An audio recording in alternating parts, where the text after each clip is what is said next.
I had already had a mammogram scheduled and a physical scheduled for the upcoming week, so I went to my doctor, had my physical, she felt it too, so I had my mammogram, and they obviously went into a little bit further. We went into a biopsy, and that's when I got the word that it was cancer. I still remember where I was. I was driving on Spring Street, and I had forgotten my phone at work. I went to my office to pick up my phone, and there was like 4 messages on there from my doctor, so I knew something was wrong. I had a lumpectomy, so I was able to actually I found the cancer early enough. Surprisingly so, it was a very aggressive cancer. So I was able to have minimal surgery. And I went in and had very intense chemotherapy and radiation. So I was in treatment for over 3 months after my surgery. Heck, Deanna just says, "Oh, you have blonde hair." Well, not really, because when we first met, my hair was about this long, and it was jet black and gray, which is how it came back. And it came back curly. I've never had curly hair in my life. I've never had black hair in my life. I've had gray, but we're not going there.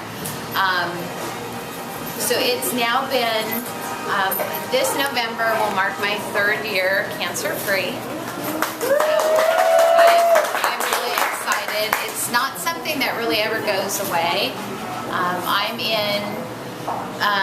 I'm in the doctor's office either for a mammogram at 6 months or an MRI for the other 6 months. I'm constantly being tested, and it's really that way up until 5 years. I'm on a medicine that I've had to take now for 3 years. I have 2 more years of that.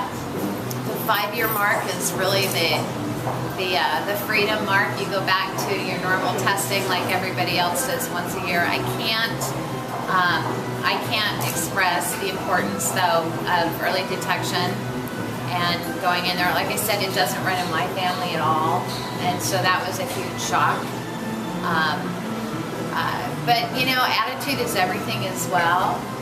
I didn't have Facebook or Twitter or any of that until after I recovered, but I did have a blog that I kept, and I had people that subscribed to that, my family and whatnot, and that was my way of keeping them up to date as to what was going on.